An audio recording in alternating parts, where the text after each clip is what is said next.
पता है शैतान कितना शक्तिशाली और भरमाने वाला है। शैतान ने उस चेले को भरमाया जो 3.5 साल यीशु के साथ था।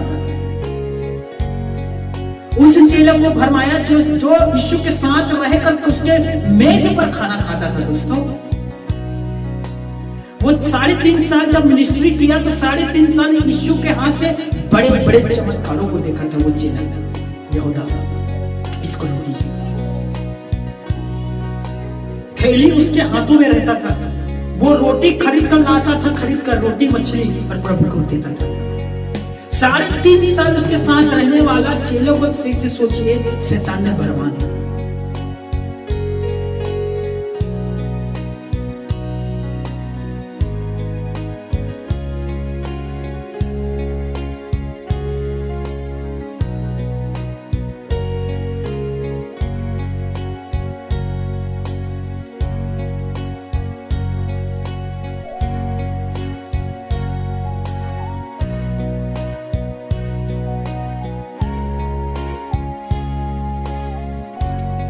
वचन कहता है दोस्तों, मैं यहोवा दूर नहीं वरन निकट रहता हूं।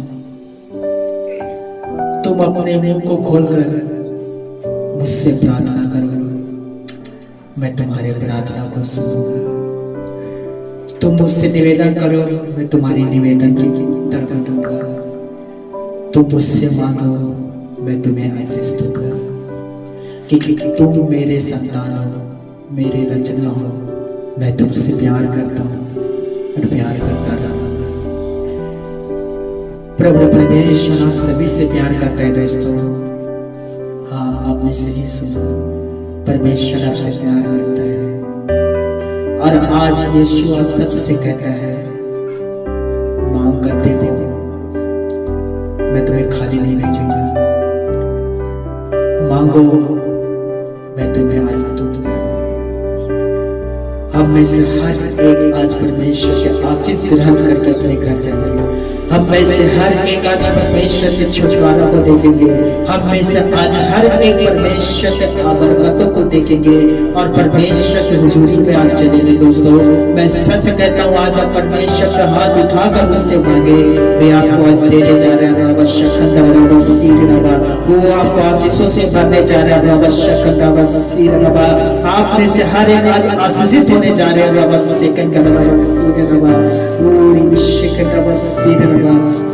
खुदावन हम में से हर एक को आशीष दे। वो जितने प्रार्थना करने पिता परमेश्वर सभी को आशीषों से भर दे। यस, मांगो मेरे प्यारे भाइयों और मेरी बहनों में वो आपको पवित्र आत्मा भी देगा। यीशु ने कहा, जब पवित्र आत्मा तुम पर उतरेगा, उस दिन तुम सामर्थ पाओगे। यरूशलेम, यहूदा वरन पृथ्वी के छोर तक मेरे तुम गवाह होगे।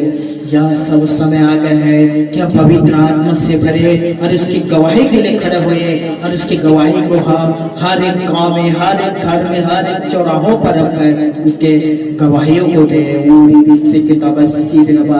यीशु जिंदा है दोस्तों, और वो आज आपको पवित्र आत्मा देकर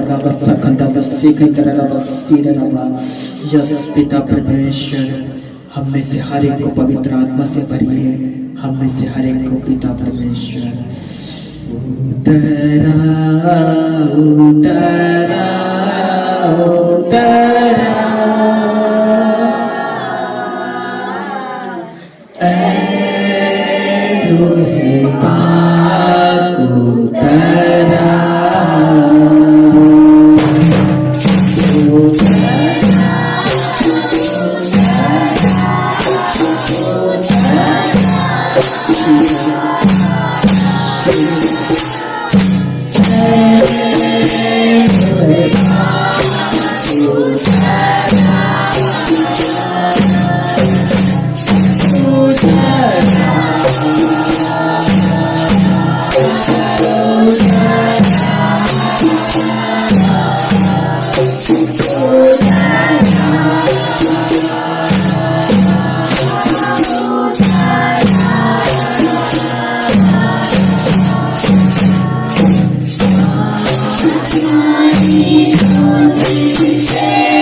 दोस्तों, अपने हाथ उठा लीजिए और आप अपने पिता परमेश्वर और अपने उद्धारकर्ता प्रभु यीशु से आप प्रार्थना कर सकते हैं। वे आपके साथ है। दोस्तों, आपको पता है कि यीशु ने कहा आप सभी से, वो आज भी कहता है मैं तेरे साथ हूं। मैं कल, आज और युगानुयुग एक सा हूं। मैंने तुम्हें कल आशीष दिया था, मैं तुम्हें आज भी आशीष दूंगा। कल मैंने तुम्हें चंगा किया था, मैं आज भी तुम्हें चंगा करूंगा। कल तुमने पाप किया था, तुम्हारे पाप को क्षमा किया था, आज भी मैं तुम्हारे पाप को क्षमा करूंगा।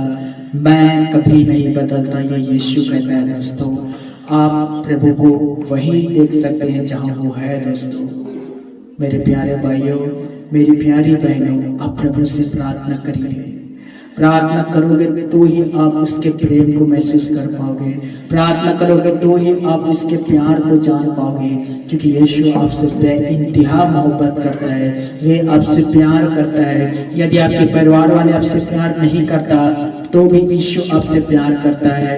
मेरे प्यारे भाइयों, मेरे बहनों, वो हमेशा आपसे प्यार करेगा, क्योंकि उसने आपके लिए अपने जान को दिया। दोस्तों, आपके लिए अपने लहू को बहाया, आपके लिए उसने कोड़े को खाया, आपके लिए उसने अपने हाथ और पैर पर खीले को खाया है, खीले के छेद को। दोस्तों, वो दर्द को उसने क्रूस पर सहा है। वे आपसे प्यार करेगा। दोस्तों, कभी नहीं छोड़ेगा, हमेशा आपसे प्यार करता रहेगा। और उस प्रेमी प्रभु से आप मांग सकते हैं, क्योंकि जो आपसे प्यार करता है वे आपको आशीष भी देगा। दोस्तों, मेरे आसमानी परम पिता परमेश्वर, जितने ने आपसे निवेदन किया, जितनों ने आपके सामने अपने समस्याओं को रखा है पिता, प्लीज मेरा प्रार्थना है पिता परमेश्वर, यीशु के नाम से तू उन्हें आजाद कर, यीशु के नाम से तू उन्हें हील कर, यीशु के नाम से जीवन पर मिरेकल आश्चर्यजनक कामों को कर, तेरे पुत्र की महिमा को कर पिता परमेश्वर, जो तू करते हुए आ रहा है। धन्यवाद आसमानी अब्बा पिता परमेश्वर, हम सभी के प्रार्थनाओं को सुनने के लिए, हमें आशीष को देने के लिए पिता, दिल से हम आपका धन्यवाद करते हैं पिता। सारा आदर महिमा सम्मान अधिकार आपको देते हुए आसमानी पिता परमेश्वर, धन्यवाद के साथ इस प्रार्थना को प्रभु यीशु मसीह के नाम से हम सभी मिलकर मांगते हैं, आमीन आमीन।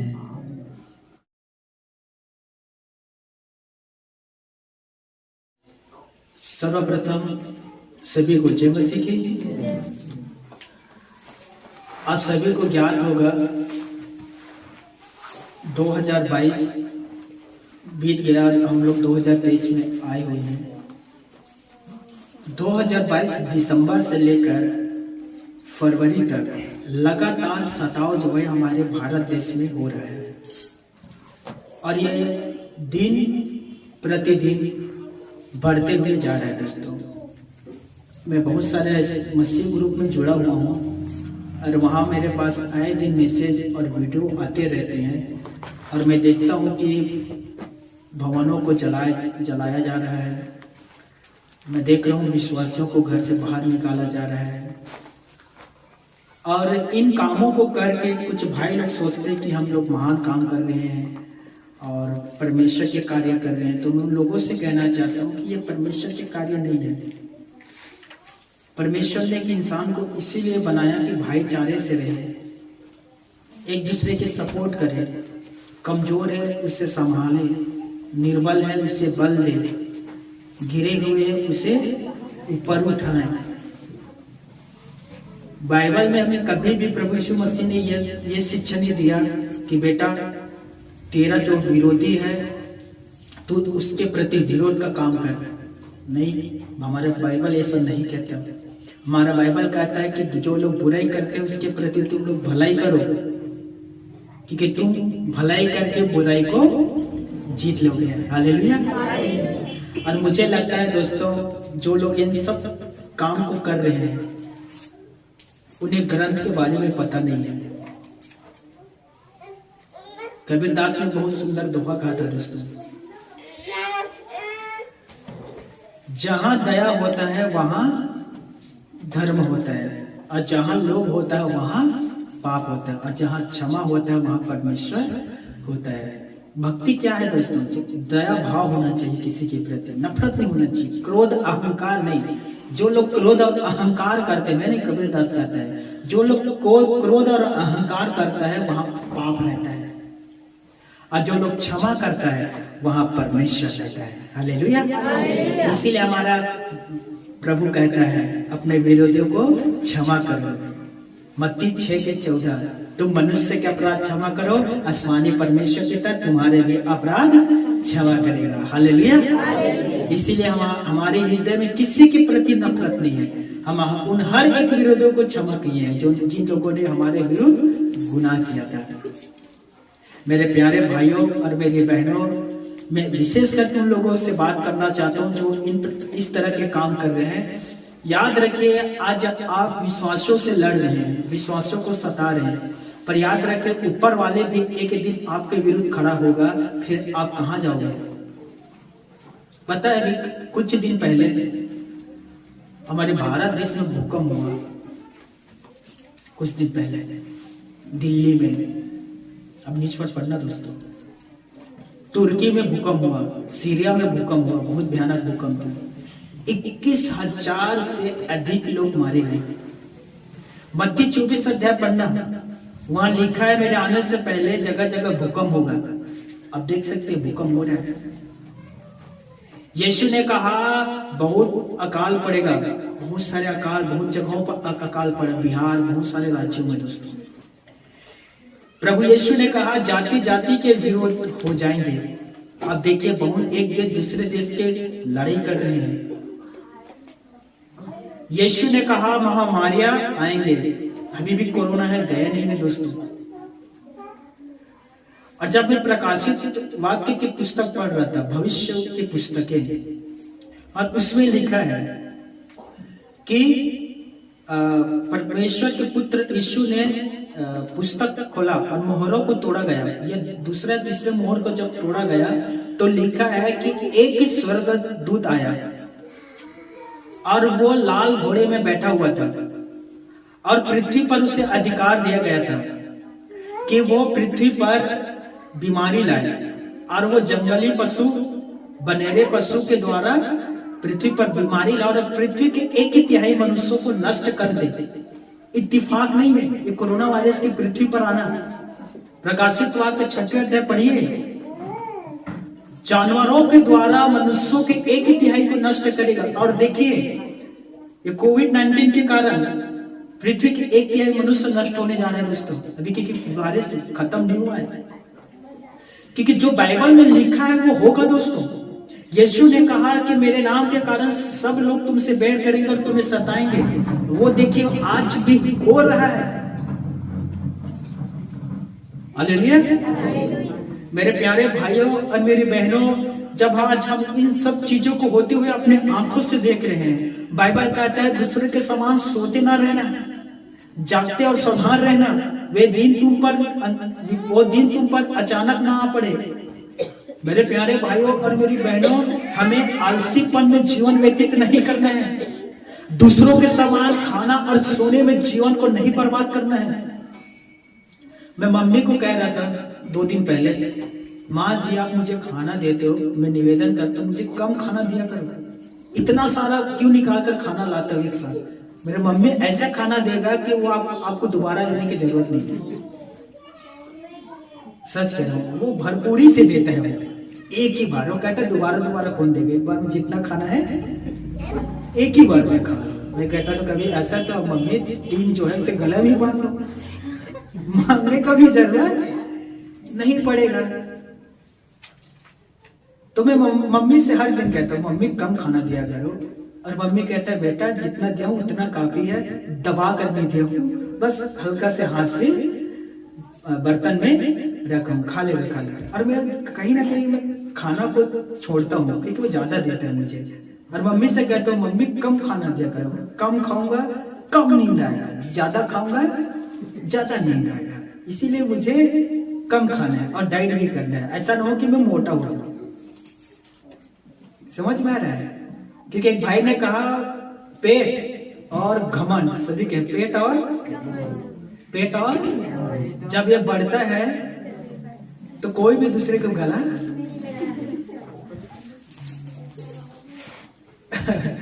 मैंने कहा मम्मी घमंड तो जैसे तैसे मैं कंट्रोल कर लूंगा, पर पेट का क्या? हालेलुया। तो मेरे प्यारे भाइयों और मेरी बहनों, बाइबल कहता है कि हमें दूसरों के समान सोते हुए नहीं रहना है, जगते और सुधार रहना है। हालेलुया। अभी वक्त आया है, हमारे लिए एक ऐसा वक्त आ गया है कि हमें अपने आप को तैयार करना है, दूसरे विश्वासी भाई के पीछे में नहीं पड़ना है, क्योंकि हमें अपना लेखा उसे देना है, उसे अपना लेखा उसे देना है। विरोध कर रहे हैं उन्हें अपना लेखा उन्हें देना है। सोचिए कभी ऐसा होगा मैं और सुरेंद्र भाई दोनों का लेखा ले रहे परमेश्वर स्वर्ग में, हम दोनों स्वर्ग में खड़े हुए हैं।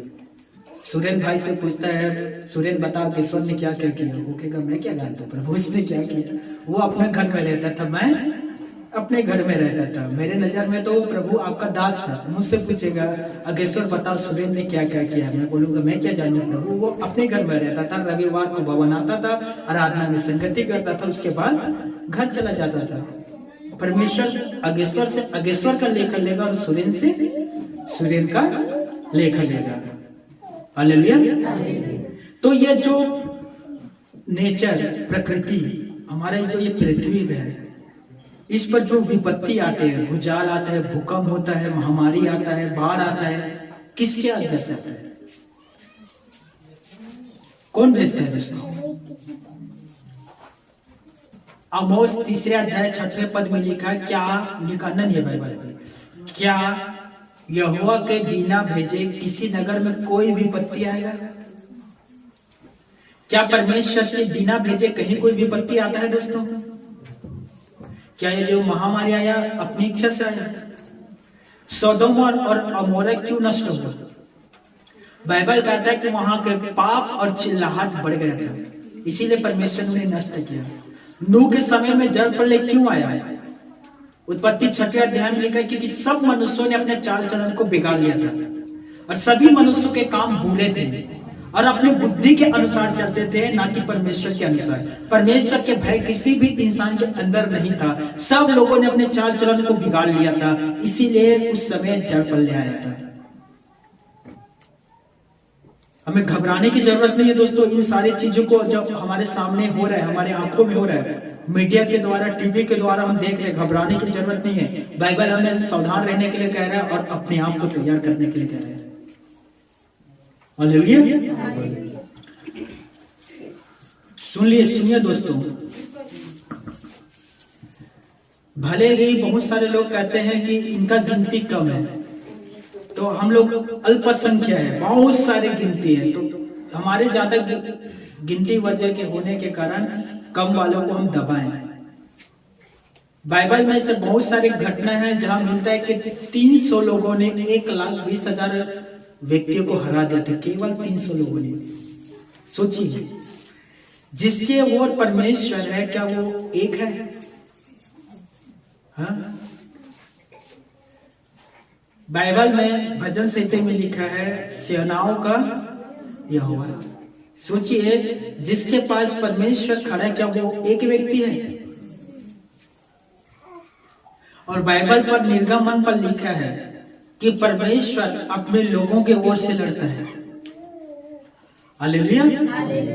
याद रखना, परमेश्वर के लाठी दिखाई नहीं देता, वो पड़ता है दोस्तों, और वो हमेशा अपना शक्ति को इस पृथ्वी पर दिखाते रहता है। जिन्होंने भी परमेश्वर के विरुद्ध हाथ उठाया, सामुएल के दूसरे पुस्तक पहला सामुएल 2 अध्याय में लिखा 11 में, जो भी परमेश्वर के विरुद्ध जाता है वो आकाश से गरजता है और वो सिंहासन पर बैठकर उसका न्याय करेगा। याद रखिए, जो भी हाथ कलीसिया के विरुद्ध उठ रहा है वो परमेश्वर के विरुद्ध उठ रहा है। जो आपको सता रहा है वो परमेश्वर को सता रहा है, और एक दिन ऐसा आएगा कि परमेश्वर पिता इस पृथ्वी को पूरा न्याय करेगा और उस न्याय से कोई भी नहीं बच पाएगा। इसलिए मैं हर एक से कहता हूं दोस्तों, विशेष करके अब विश्वासियों से, वो जो अपना काम कर रहा है करने दो, वे अब भले भांति अपना काम कर रहे हैं, क्योंकि शैतान उनके पीछे है जो उनसे वो काम करवा रहा है। अब नंबर आता है हमारा, क्या हम प्रभु के काम कर रहे हैं अपने विश्वास में स्थिर रहकर? क्या हम प्रभु के सुसमाचार को सुना रहे हैं? प्रभु कहता है कि समय असमय प्रचार कर बेटा, वो सुने या ना सुने फिर भी प्रचार कर। क्यों? क्योंकि वो लोग ऊंचा सुनने वाले हो गए हैं। वे तुम्हें, हिजकेल से कहा था, बेटा वे तुम्हें कांटों पर लेटाएंगे, बिच्छू और सांपों के सामने तुम्हें डालेंगे, फिर भी तू मेरा वचन का प्रचार कर। हालेलुया। याद रखिए दोस्तों, जिस दिन आपने क्रूस पर हाथ रखा, जिस दिन आपने निर्णय लिया कि मैं यीशु के पीछे चलूंगा, उसी दिन से आपके ऊपर एक छाप लग गया कि तुम एक मसीह हो, और उसी दिन से सबसे प्रथम शैतान आपका विरोधी बना, जो दिखाई नहीं देता, जो शत्रु, गरजने वाले सिंह और बड़ा अजगर है, लाल अजगर कहा गया उसे। उसके पास भी सामर्थ्य है। प्रकाशित वाक्य 12:4 में लिखा है, वे अपनी पूंछ से आकाश के 1/3 तारे को गिराने के सामर्थ्य रखते हैं पृथ्वी पर। सोचिए, प्रकाशित वाक्य 13 अध्याय पर लिखा है कि वो आकाश से आग के वर्षा भी कर सकता है। प्रकाशित वाक्य पर लिखा है कि उसमें इतना शक्ति है कि वे मूर्ति को बोलने की भी सामर्थ्य दे सकता है। सोचिए, जिस दिन आपने ये निर्णय लिया कि आज के बाद मैं प्रभु यीशु के पीछे चलूंगा, उसी दिन से शैतान ने यह निर्णय लिया कि इसे मैं किसी न किसी तरह से बैकस्लाइड अर्थात पीछे फिर खींचूंगा। तो सर्वप्रथम आपका विरोधी कौन बना और किस लिए बना, क्यों बना हो दोस्तों? क्योंकि आपने यीशु के पीछे चलने का निर्णय लिया। अब देखिए प्रकाशित वाक्य हमें कहता है कि वो आग बबूला हो गया। जैसे आपने ये निर्णय लिया कि मैं यीशु के पीछे चलूंगा, छत्तीसगढ़ी में कहावत है, जले हुए पर नमक, बताओ उसका क्या हाल होगा। और आपने केवल नमक नहीं परंतु बड़ा बड़ा आग का अंगेरा भी छिड़क दिया उसके ऊपर, और इसीलिए कहा अब तो कुछ भी हो जाए मैं तो इसे नहीं छोड़ूंगा। और देखिए बाइबल हमें क्या कहता है, निकालिए प्रकाशित वाक्य 12वें अध्याय। सभी के पास बाइबल है? हर एक अपना बाइबल लेकर भवन आए हैं। और यदि आपके पास बाइबल नहीं है तो हमारे पास अभी आज ही हमने बाइबल लाया है, संपूर्ण बाइबल। आप उसे लेकर अपने घर जा सकते हैं, संपूर्ण बाइबल। और हर एक विश्वासी बाइबल लेकर भवन आए, वरन अपने ही घर पर रहो। यस, सभी बाइबल लेकर आए। हाँ, तो हर एक निकालिए प्रकाशित वाक्य 12वें अध्याय और 12वें पद। 12वें पद यहां लिखा है, इस कारण हे स्वर्गों और उनमें रहने वाले मगन हो, हे पृथ्वी और समुद्र तुम पर आए। ध्यान से सुनना, क्योंकि शैतान बड़े क्रोध के साथ तुम्हारे पास उतर आया है, क्योंकि जानता है कि उसका थोड़ा ही समय और बाकी है। पिता परमेश्वर अपने पढ़े गए वचन पर हम सभी को आशीष दे। मेरे 3 कहने पर यहां से पढ़ना, क्योंकि शैतान, मेरे 3 कहने पर। और प्लीज मैं निवेदन कर दूं बच्चे को थोड़ा शांत रखिए। मेरे 3 कहने पर यहीं से आप पढ़ना आराम करना। 1 2 3।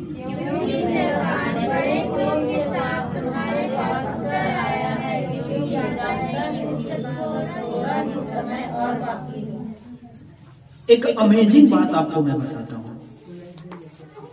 पता है यीशु मसीह को सबसे पहले परमेश्वर के पुत्र और मसीहा किसने कहा था? किसने कहा था सबसे पहले?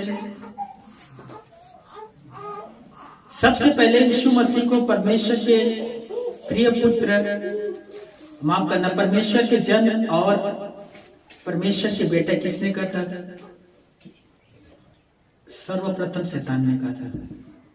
आप पढ़ सकते हैं बाइबल में।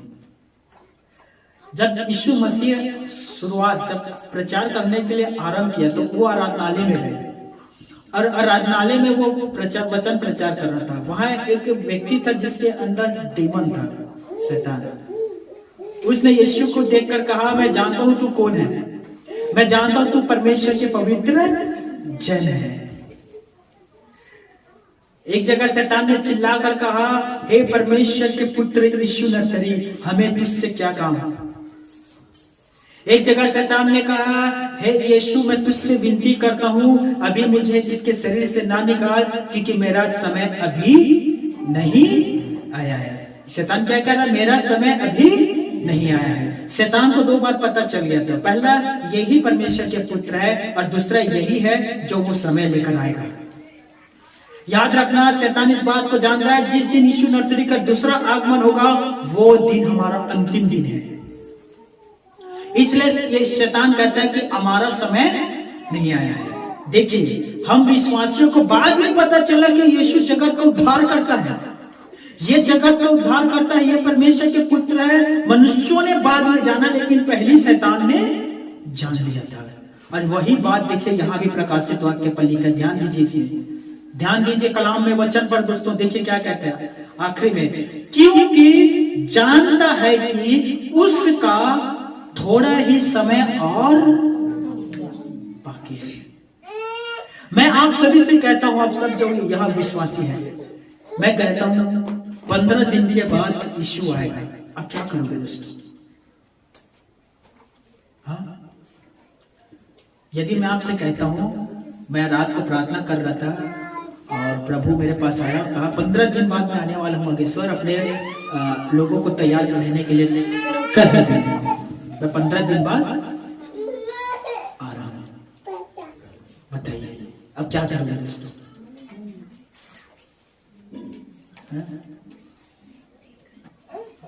घर जा भवन से आप घर जाते जाते 10 किलो चिकन खरीदोगे, 2 किलो को पकाओगे, 8 किलो को फ्रिज में रखोगे, राइट? खाओगे क्यों? क्योंकि स्वर्ग में तो चिकन नहीं मिलता। क्या करोगे दोस्तों? याद रखिए, शैतान जानता है कि थोड़ा ही समय और बाकी है, और जब शैतान को ये बात पता है कि मेरा थोड़ा ही समय है, बताओ क्या वो विश्राम करेगा? क्या वो आराम करेगा? क्या करेगा वो दोस्तों? आज के वचन बड़े ध्यान से सुनिए। शैतान जानता है कि थोड़ा समय मेरा बाकी है, इसलिए वो विश्राम नहीं करेगा दोस्तों। वो जितना काम करता है उस काम को 4 गुना और बढ़ाएगा। वे 4 गुना और काम को बढ़ाएगा, और वे याद रखिए हर प्रकार के वो काम को करेगा जिससे आप परमेश्वर से दूर हो जाए। हर प्रकार के डिप्रेशन वो आपके मन में डालेगा, हर प्रकार की बुरी भावनाओं को आपके मन में डालेगा। रात में सपना में आपके पास आएगा, और वो कहीं ना कहीं आपको पीछे, परमेश्वर से पीछे हटने के लिए हर प्रकार के संभव कार्यों को करेगा दोस्तों, क्योंकि वो जानता है उसका समय थोड़ा ही बाकी है। शैतान का सबसे प्रमुख शत्रु हम हैं दोस्तों। शैतान को यह बात पता है कि मैं परमेश्वर के विरुद्ध नहीं जा सकता, मैं परमेश्वर से लड़ नहीं सकता, क्योंकि मैं उससे लड़ूंगा और मैं हार जाऊंगा। इसीलिए वो परमेश्वर जिससे प्यार करता है वो उसी के विरुद्ध हो जाता है। आपने देखा होगा बहुत सारे लोग आपके बच्चों को चोट पहुंचाते हैं, क्योंकि उन्हें पता है कि आप अपने बच्चों से बहुत प्यार करते हैं, तो वो आपको कुछ नहीं करेगा, लेकिन आपके बच्चे को चोट पहुंचाता है, क्योंकि उसे पता है बच्चे को मैं चोट पहुंचाऊंगा लेकिन दर्द पिता को होगा, राइट? उसी प्रकार से शैतान है दोस्तों। वे हमारे पीछे हाथ धोकर पीछे पड़ा हुआ है, वे हमें चोट पहुंचाता है क्योंकि उसे पता है मैं इन्हें चोट पहुंचाऊंगा और दर्द उधर होगा। हम किस तरह से उसके कार्यों से बचे, किस तरह से हम शैतान से सावधान रह सकते हैं दोस्तों? क्योंकि हम एक ऐसे युग में जी रहे हैं दोस्तों जहां सबसे अधिक पाप हो रहा है। पॉल वार्सर प्रभु के महान दास ने कहा, आज के जो समाज है पाप को पानी के जैसे पी रहे हैं, पानी के जैसे पाप को पी रहा है आज के जो समाज है। आप देखिए पाप हर जगह दिखाई देगा आपको। आज जब आप पेपर पढ़ते हो आपको पेपर पढ़ने का मन नहीं लगता, क्यों? क्योंकि वहां पाप है। बाप ने बेटे की हत्या कर दिया, भाई ने भाई की हत्या कर दिया, बेटी ने घर छोड़कर भाग गया, वहां उस लड़की के साथ बलात्कार हुआ। इतने प्रकार के न्यूज पर आते हैं, टीवी देखने के लिए आते हैं, न्यूज में आपको वही समाचार मिलेगा। लोग पाप कर रहे हैं, क्राइम हो रहा है, हत्या हो रहा है, खून बहाया जा रहा है। आपको जहां भी आप जाकर देखिए हर जगह आपको वही मिलेगा। सब जो मनुष्य है ना पाप में गिर पड़े हैं दोस्तों। मैं कहता हूं पाप में वो तोड़ रहे हैं, समुद्र के पूरा पाप के गहराई में घुस चुके हैं और उसी में जीवन व्यतीत कर रहे हैं। और शैतान भी चाहता है कि मनुष्य वही करे, अर्थात वो पाप करता ही रहे। इसीलिए जब मैं आप किसी व्यक्ति के पास जाकर कहते हो कि भैया पाप की मजदूरी मृत्यु है, पाप मत करो, पाप करोगे एक दिन आपको मृत्यु मिलेगा और यह दर्दनाक है, बहुत दर्दनाक है, वे आपसे कहते हैं कोई बात नहीं, मैं अकेला थोड़ी हूं जो पाप कर रहा हूं, सब पाप कर रहे हैं। आपको इस समय सावधान रहना दोस्तों, क्योंकि जब से ये मोबाइल और इंटरनेट आया है, टेक्नोलॉजी, मनुष्य इतना अधिक पापी बन गए हैं, मैं सच कहता हूं, आंखों की अभिलाषा, शरीर की अभिलाषा, जीविका के घमंड, यह परमेश्वर की ओर से नहीं है, शैतान की ओर से। पहला यूहन्ना के पत्र 2 के 14 अध्याय में लिखा गया है। तो ये आंखों की जो अभिलाषा है और ये जो शरीर की जो अभिलाषा है, और जो जवान पीढ़ी कर रहे हैं, सावधान हो जाइए, क्योंकि शैतान ये बात पता है कि मैं इसे किस तरह से पाप में गिराऊंगा, इसीलिए वो आपको अभिलाषा में गिरा रहा है। कितने सारे ऐसे लोग हैं जो आज गंदे गंदे वीडियो को देखकर पाप में गिर रहे हैं। मैं किसी भी एक जवान से कहता हूं, छोड़िए जवान को, छोड़िए बुजुर्गों से भी कहता हूं, बच्चों से भी कहता हूं कि ये जो आपका मोबाइल है, एक ही दिन बिना मोबाइल कर रहे हो। मैं यदि भाइयों से कहता हूं, भाई आप एक दिन बिना मोबाइल के बिताओ, बिना मोबाइल का, मोबाइल को रख दीजिए। वो कहेगा मैं बिना पत्नी के तो रह सकता हूं भाई, लेकिन मोबाइल के बिना नहीं। मैं सच करूं, लोग इतना आदी हो गया, मेरे दोस्त आते हैं मेरे पास, कुछ काम नहीं है, ना फोन आया है ना मैसेज आया है, फिर भी इसे ओपन करता है, फिर इसे देखता है, फिर बंद करता है, फिर 30 सेकंड में फिर ओपन और फिर बंद। मुझे समझ में नहीं आता दोस्तों कि आप मोबाइल को चला रहे हो कि मोबाइल आपको चला रहे हो, बताइए। एक भाई ने कहा, जब तक मोबाइल वायर से लगा हुआ था, आप देखते थे पहले कैसा वाला मोबाइल था, वायर से आता था ना, कनेक्ट होकर घुमा घुमा कर नंबर डायल करते थे, वो वायर से बंधा हुआ था, तब तक सारे लोग आजाद थे, घूमते थे इधर उधर ही। और जब से वायर से मोबाइल आजाद हुआ है, टेलीफोन आजाद हुआ है, तब से लोग बन गए। अब यकीन नहीं करोगे, बहुत सारे ऐसे विश्वासी है जो बाइबल को लाने के लिए घर में भूल जाते हैं, लेकिन मोबाइल को नहीं भूलते। सबसे पहले मोबाइल चेक करेगा मेरे पास है या नहीं। मेरे प्यारे भाइयों, मेरी बहनों, शैतान का सबसे बड़ा जाल है ये, सबसे बड़ा जाल। आप इस मोबाइल को जैसे ओपन करते हैं, इसमें बहुत सारे गंदे गंदे मैसेज आते हैं। जब आप YouTube में जाते हैं, उसमें गंदे गंदे अश्लील चित्र आते हैं, चित्र, ध्यान से सुनिए। एक दिन मैं मोबाइल पर कुछ पढ़ रहा था, वहां एक मैसेज आया, मन चाहे बात करो फलाने स्त्री के साथ। सच है, ऐसी आया था, मात्र 2 रुपए मिनट। मन चाहे बात करो एक स्त्री के साथ, मात्र 2 रुपया मिनट, 1 मिनट में 2 रुपया लगेगा। मैंने कहा, शैतान दूर हो, मैं स्त्री से क्यों बात करूंगा, मैं तो परमेश्वर से बात करूंगा।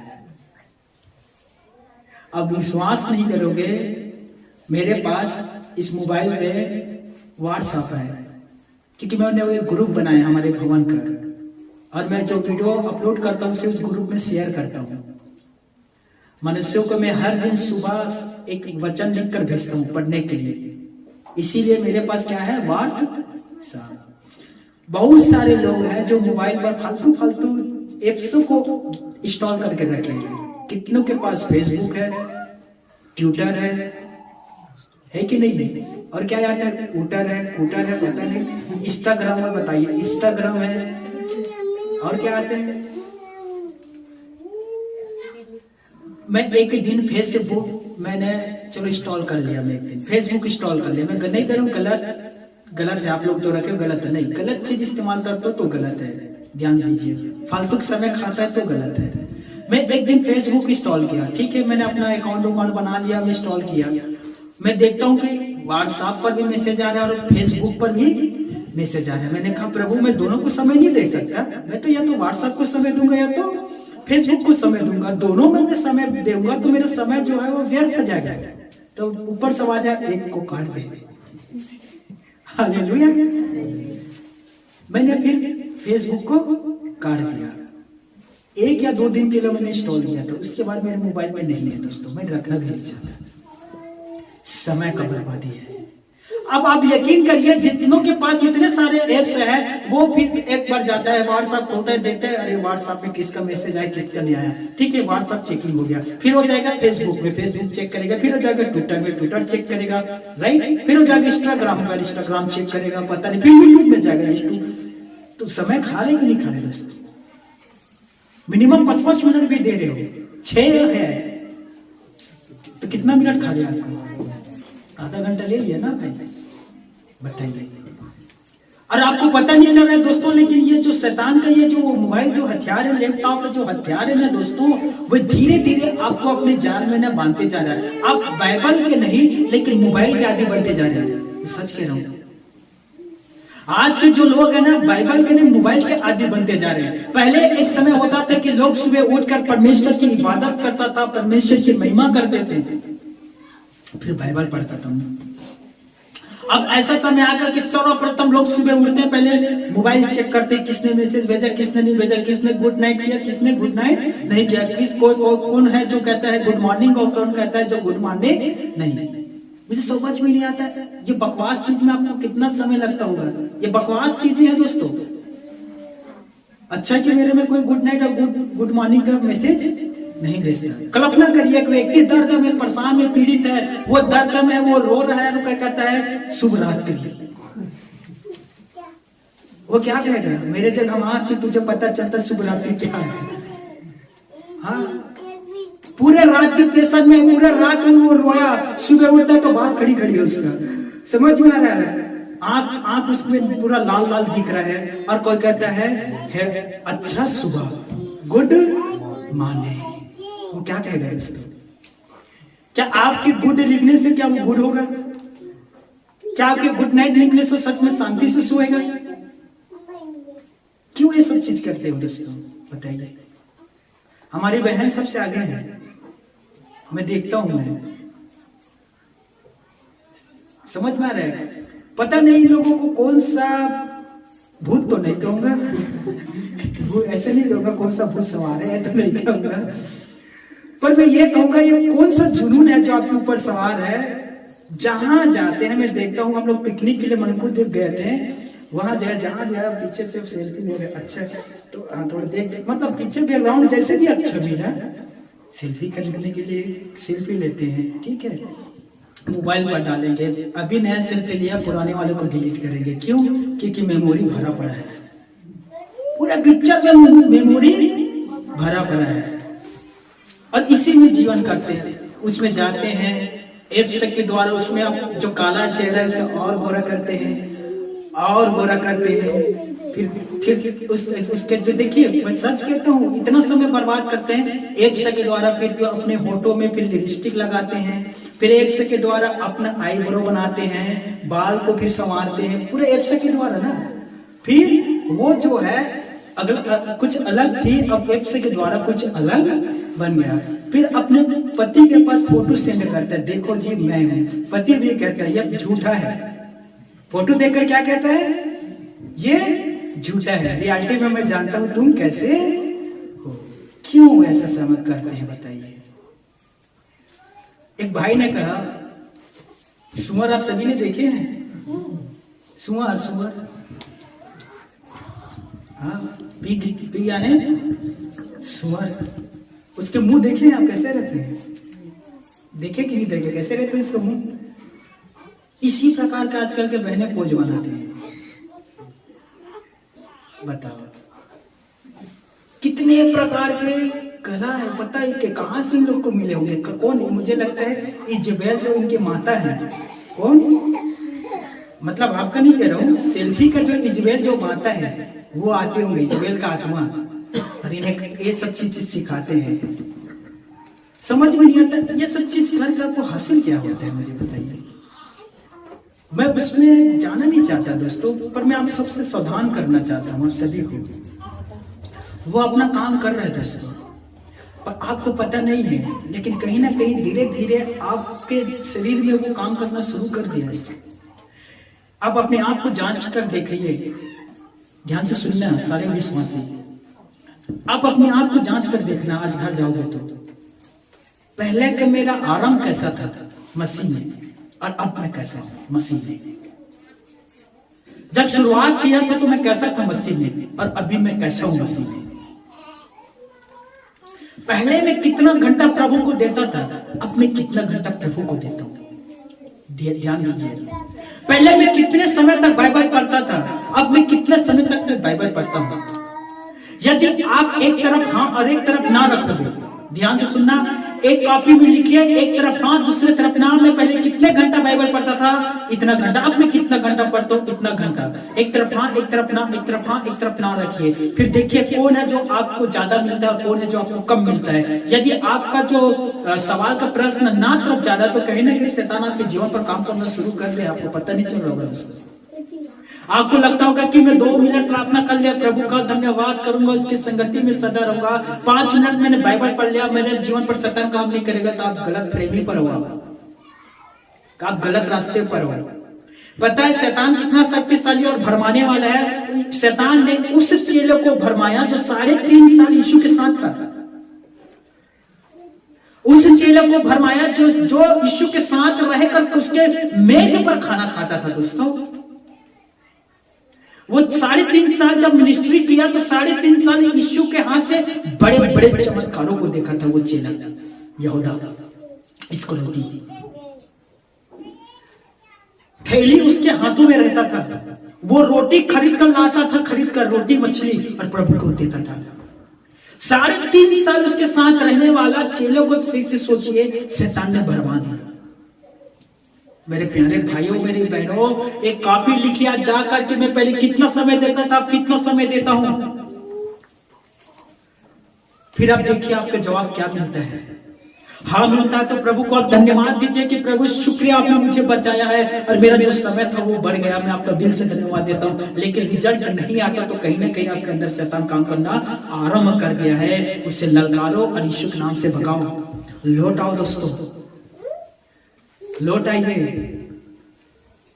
मैं ईश्वर का धन्यवाद देता हूं, पिछले सप्ताह से मैंने बहुत कुछ कुर्बान किया प्रभु के लिए, बहुत कुछ दोस्तों, बहुत कुछ।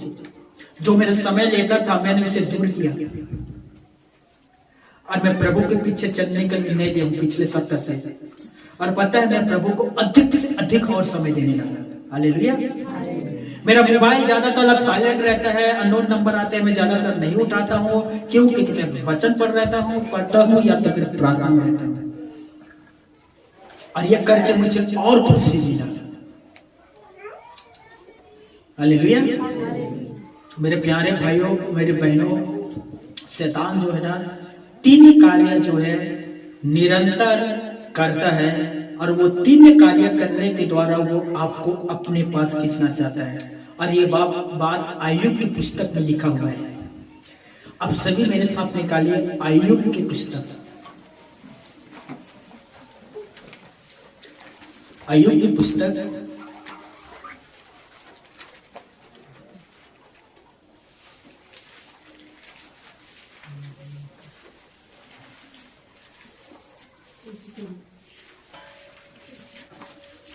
पहले अध्याय 7वां पद।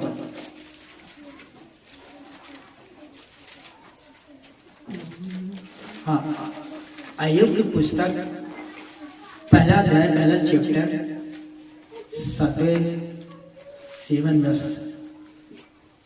कोई एक पढ़िए।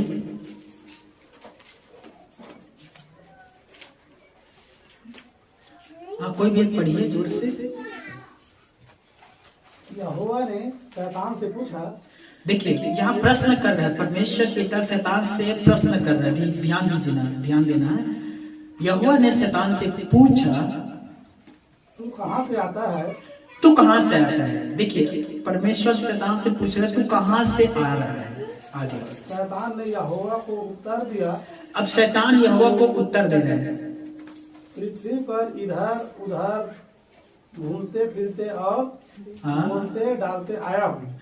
पृथ्वी पर इधर उधर घूमते फिरते और डोलते डालते आया हूँ। शैतान क्या काम कर रहा है? 3 कार्य। पृथ्वी पर घूमना, पहला पृथ्वी पर, दूसरा लोगों को ढूंढना, दूसरा क्या है? तीसरा फिर पकड़ना। शैतान क्या काम कर रहा है? पृथ्वी पर घूमना, लोगों को ढूंढना, उसके बाद फिर उसे पकड़ना। और ये जो कार्य है शैतान करता है। और देखिए आज भी वो अपना कार्य को भले भांति कर रहा है। वह पृथ्वी पर घूम रहा है, लोगों को ढूंढ रहा है और लोगों को पकड़ रहा है। अब जब वो एक लोगों के ऊपर हावी होता है, छत्तीसगढ़ी में कहते हैं कि परेत आत्मा मोला धर ले है। कहते हैं ना, छत्तीसगढ़ी में लोग आते हैं, कुछ भाई बहन प्रार्थना करवाने के लिए आते हैं। एक भाई ने आकर कहा, भैया इसे देखो। मैंने बोला क्या हुआ? इसके सिर में आत्मा बैठा है।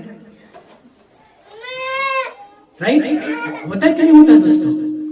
शैतान याद रखिए, वे आपके पीछे पड़ा हुआ है। वे ढूंढ रहा है आपको, ढूंढ रहा है, पकड़ रहा है आपको। लेकिन ये बात आपको पता नहीं चल रहा होगा दोस्तों, लेकिन वो बहुत प्रकार के जाल बिछाकर वो आपके पीछे लगा हुआ है। और वो कहीं ना कहीं आपके जीवन पर काम करके आपको परमेश्वर की उपस्थिति से वो दूर ले जाना चाहता है। याद रखिए, हम जो प्रभु के दास हैं, मैं प्रभु के दास हूं, बहुत सारे और प्रभु के दास हैं, और हम प्रभु के दास से इस बात को भले भांति जानते हैं। यदि हम प्रार्थना के जीवन से पीछे हटे, यदि हम प्रार्थना करने से पीछे हटे, एक दिन हम प्रार्थना नहीं करते हैं, यदि हम प्रार्थना करने से पीछे हट जाएंगे, वे हम पर हावी होगा। सोचिए विश्वासियों, यदि हम एक दिन परमेश्वर की उपस्थिति में जाकर हम प्रार्थना नहीं करेंगे, परमेश्वर के पास हम नहीं जाएंगे, तो वो हम पर हावी होगा एक ही दिन में। इसीलिए प्रार्थना के महत्व को आप समझिए दोस्तों। प्रार्थना आपकी सुरक्षा करता है। प्रार्थना आपको शैतान से लड़ने के लिए सामर्थ्य देता है, और प्रार्थना के द्वारा आप शैतान पर विजय प्राप्त कर सकते हो। याद रखना, यीशु मसीह जीवंत की जीवन इसीलिए जीता था क्योंकि वो प्रार्थना करता था। इसीलिए वो हर दिन शैतान पर विजय हासिल करता था। ना केवल विजय हासिल करता था, बल्कि मनुष्यों के जीवन से शैतानों को भी निकालता था। कोई भी विश्वासी नहीं कह सकता कि यीशु मसीह परमेश्वर के बेटा था इसीलिए उसे प्रार्थना की जरूरत नहीं था। नहीं, वो परमेश्वर के बेटा था इसीलिए वो प्रार्थना भी करता था। हालेलुया। यदि आप भी परमेश्वर के संतान हैं, आपको भी प्रार्थना करना होगा। याद रखिए, प्रार्थना में आपको पावरफुल बनना ही होगा दोस्तों, वरना शैतान आपको गिराएगा। जो भी प्रार्थना करता है पावरफुल है, याद रखिए शैतान आपको कभी नहीं गिरा सकता, न कभी आपको हरा सकता है। मुझे बहुत सारे विश्वासियों के लिए शोक लगता है, दुख। मेरे पास आकर कहता है, भैया 4 साल हो गया मैंने प्रभु को ग्रहण किया हुआ, अब भी शैतान मुझे सताता है, अब भी शैतान मुझे दिखाई देता है, अब भी शैतान मुझे पकड़ता है। मैं बोलता हूं तुम्हारा विश्वास कहाँ है? बताइए। मैं प्रभु में आने से पहले आपको याद दिलाना चाहता हूं, प्रभु में जब मैं नहीं गया था, मैं भी शैतान से डरता था। मैं अपने एक पैर में ना काला का धागा बांधा हुआ था, अपने एक पैर में, राइट पैर में।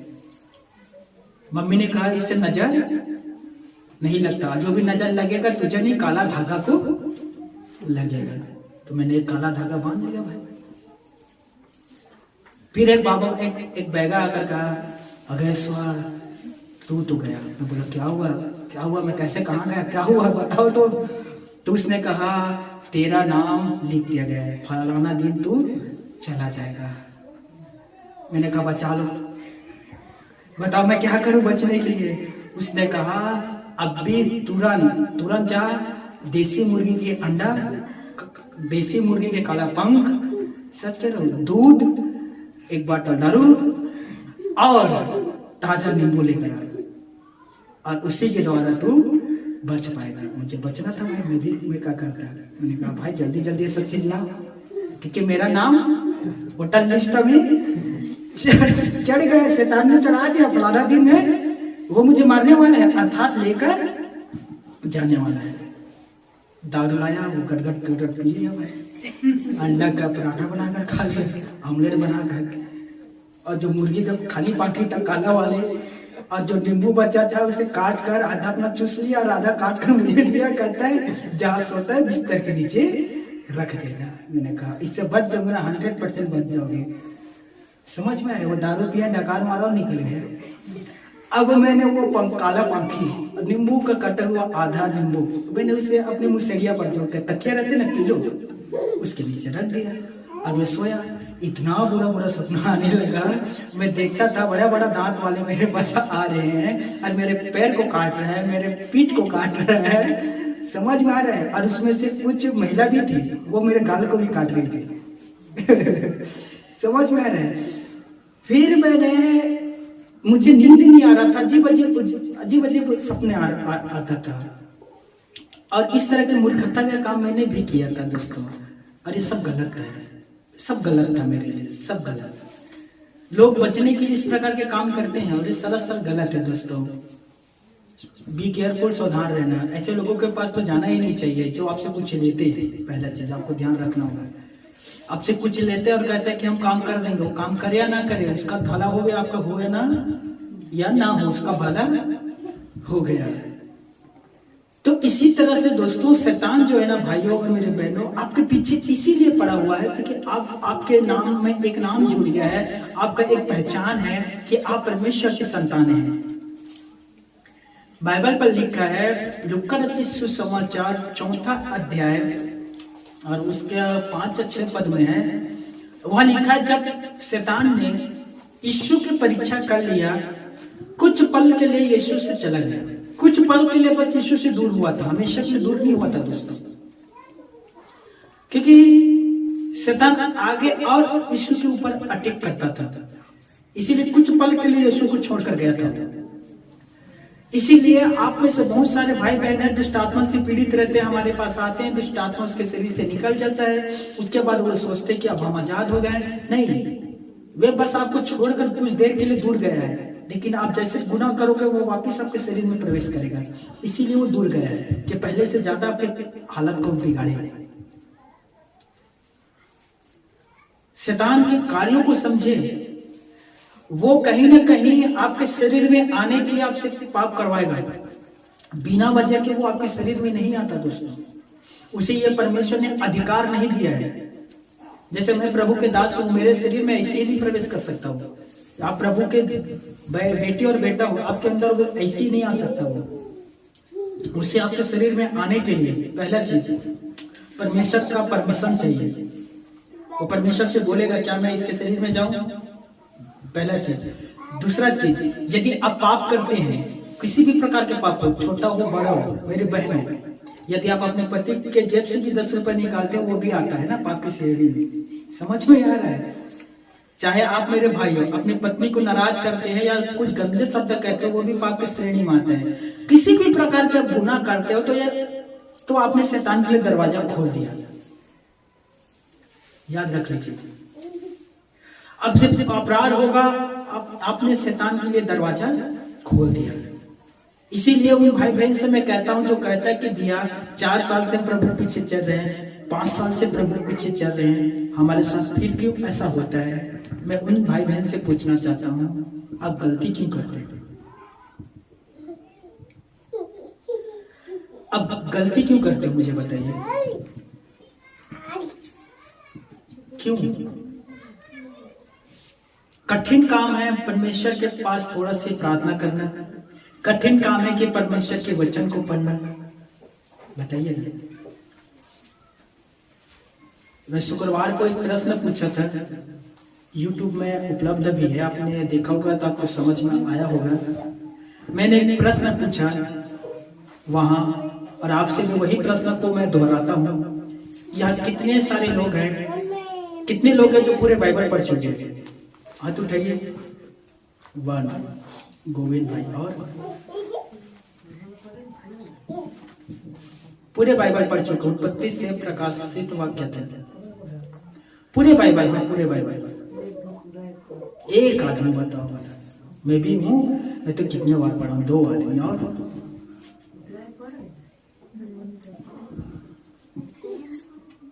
और बताइए आप में से कितने सारे लोग हैं जिसे 3 साल या 4 साल, कोई 5 साल या तो कोई 6 साल से प्रभु पीछे चल रहे हैं? बताइए। मैंने वो कहा था, यदि हम एक दिन में दो पन्ना पढ़ते हैं, 2 पन्ना एक ही दिन में, 1 साल में बाइबल खत्म हो जाएगा। बताइए, 2 पन्ना पढ़ना कठिन है। मैं यदि 2 पन्ना पढ़ता हूँ तो ज्यादा से ज्यादा मुझे 20 मिनट लगेगा, राइट? और फास्ट पढ़ूंगा तो 10 ही मिनट में। कुछ और है जो 5 मिनट में 2 पन्ना खत्म कर देंगे। कितना कठिन काम नहीं है दोस्तों। अब हमें बाइबल का ज्ञान नहीं है, बाइबल का वचन के प्रकाशन नहीं है, तो शैतान आपके जीवन पर तो तांडव करेगा ना। बताइए ना, नहीं करेगा? वो मान लीजिए सपना में आपके पास आकर कहता है, वो आकर आप सोए हुए हैं अच्छा से प्रार्थना करके, जैसे ही 1:30 बजता है शैतान आता है आपके सपना में और कहता है, हे मेरी बेटी मैं हूं। आप कहते हैं, बोल मेरे प्रभु, मैं सुन रहा हूं। फिर वो कहता है, मेरी बेटी तू उठ। आप उठ गए और कहता है कि कुआं है घर में, उसके पास खड़ा हो जा। आप जाकर खड़े हो गए और कहते हैं, हे मेरी प्यारी बेटी, मैंने तेरे लिए जान दिया था, क्या तू मेरे लिए जान नहीं देगी? कूद जा। हाँ मेरे प्रभु, मैं तेरे पास आती हूँ। कूद गए। फिर जब आपने आंख खोला, पता चलता है ये प्रभु नहीं, शैतान नहीं है। क्या करोगे दोस्तों, बताइए? हाँ, वो आता है सपना भी में, क्या करोगे बताइए? पहचानो, भरमाने वाले शैतान के शब्दों को पहचानिए। ये कहीं ना कहीं आपको भरमाने की कोशिश करेगा, सपने के द्वारा, लोगों के द्वारा। मैं आप सबसे एक बात कहकर खत्म करना चाहता हूं दोस्तों। परमेश्वर पिता ने शैतान से प्रश्न किया, शैतान ने जवाब दिया। अय्यूब की पुस्तक पर लिखा है। फिर पलटकर परमेश्वर ने शैतान को जवाब दिया, एक व्यक्ति है, क्या तूने उसे देखा है? वो धर्मी व्यक्ति है, पाप से दूर रहने वाला व्यक्ति है, और उसमें इतना भी बुराई नहीं है। हालेलुया। परमेश्वर पिता हमें देखता है दोस्तों। जब शैतान दोष लगाने के लिए स्वर्ग में जाता है, तब परमेश्वर आपको भी देखकर अय्यूब जैसे कहे, क्या तूने मेरे उस संतान को देखा है? वो पाप से दूर रहता है, मेरा आज्ञाकारी है, इतना भी उसके अंदर बुराई नहीं है, वो मेरे भय में चलता है। हालेलुया।